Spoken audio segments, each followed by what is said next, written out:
Hello and welcome to another one of these. And today, after many videos that I was doing late at night, I am finally doing a video in the day. It's actually still dark because it's winter, but it's the day. And I'm super excited about today because I can finally talk about a topic that I have been wanting to talk about for a couple of days, but I have not had the energy to really give a long explanation. And that topic is yearly themes. So, what is a yearly theme and how is it different from a resolution? I don't do any New Year's resolutions, and the reason is that I think themes are better.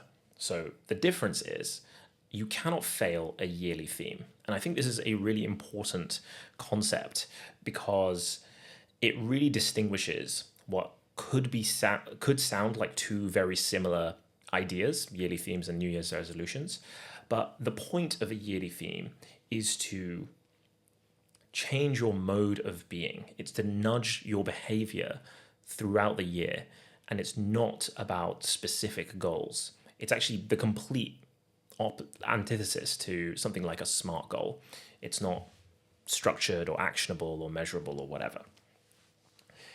It's about the spirit in which you approach life and modifying your orientation towards life. And ultimately, I think that New Year's resolutions are about destination. It's about where you can end up in a year. And I think that yearly themes are about direction. They're about making sure you're oriented in the right direction.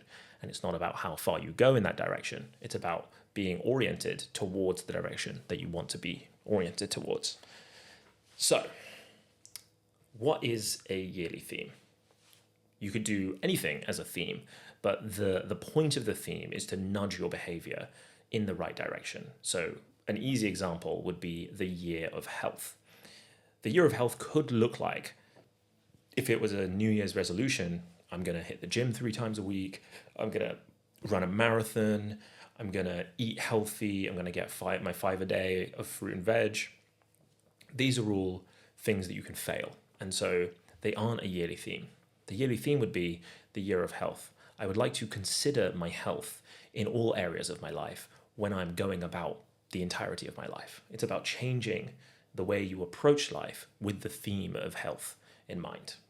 So what that could look like is I'm going to start running in order to run a marathon. But if that doesn't go well, that's totally fine, as long as I take the spirit of health into all other areas of my life. So those are the big things you could do with it. I'm going to start hitting the gym. I'm going to do this. I'm going to do that. I'm going to start cooking. I'm going to start eating clean. Whatever it is that you want to imbue into the year of health.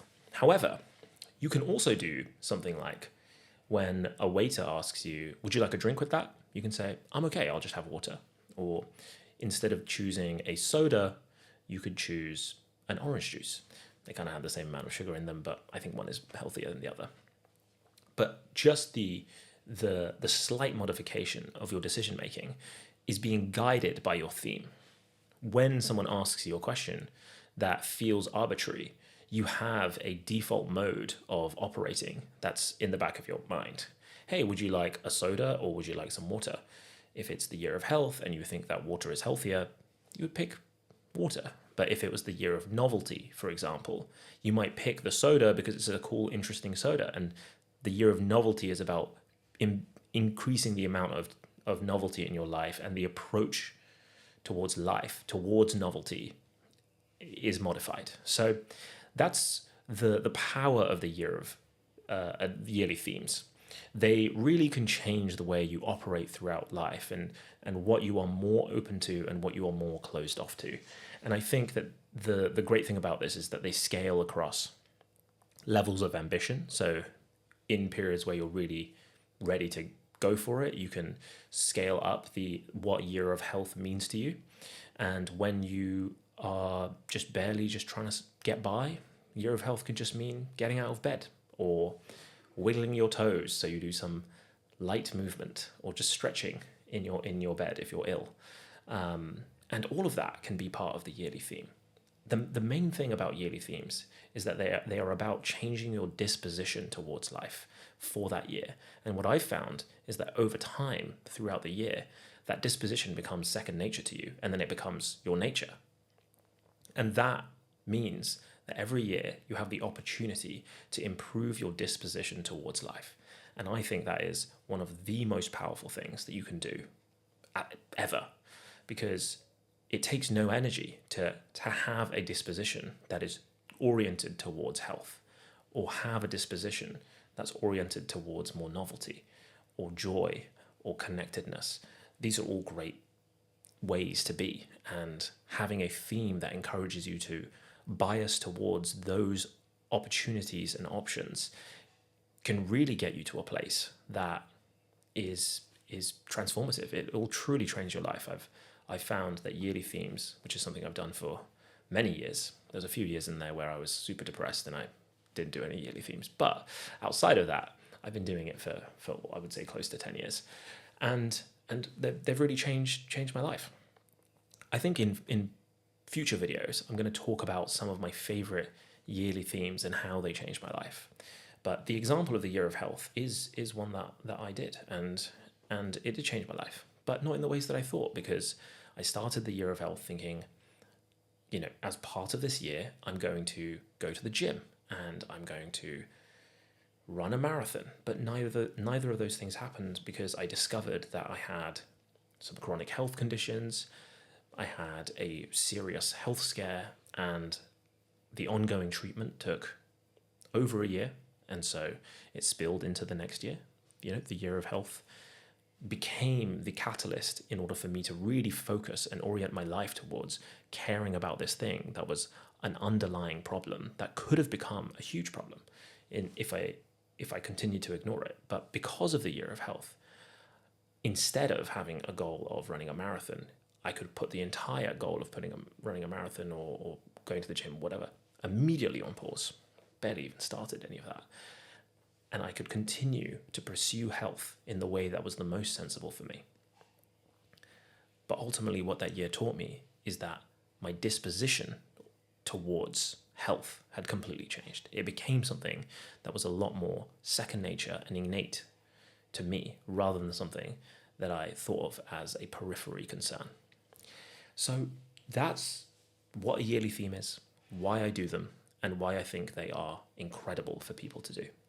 In the next few videos, what I would like to do is talk about some of my yearly themes in the past and some musings about exactly how I think about yearly themes in the run-up to the new year, and try to figure out what my yearly theme is. Maybe I'll tell people, maybe I won't. Sometimes I do, sometimes I don't. That's what I wanted to say. I wanted to give you a hard pitch about yearly themes rather than New Year's resolutions. That's not to say that you can't have goals for your yearly theme, but the main thing is that the yearly theme is a superstructure in which your goals sit, because your goals could change, but you don't want the yearly theme to change, because you want the direction to be the direction you want to be oriented in. Advanced, you could change your yearly theme not on a yearly basis. I'm pretty partial to the yearly theme being fuzzy in terms of its start date. What I usually do is I start thinking about next year's yearly theme in September. And I think about it from September to December, because my birthday's in September. So that gives me a natural moment to reflect. And then in December, I phase out the last yearly theme. So there's a period of overlap where September to December, I am trying out new baby themes that could become my main yearly theme for the next year. And I am continuing to have my yearly theme from that year play out from September until December. But I know that I'm going to slowly conclude the focus of that yearly theme. But ultimately, by the time September, November-ish time, the yearly theme of that year generally feels pretty much second nature to me. And I don't feel the need to remind myself of the theme anymore, because it's just the way that I am. So those are my thoughts for today. And I'm really excited to talk about yearly themes and the different themes that I've had. And that's the video.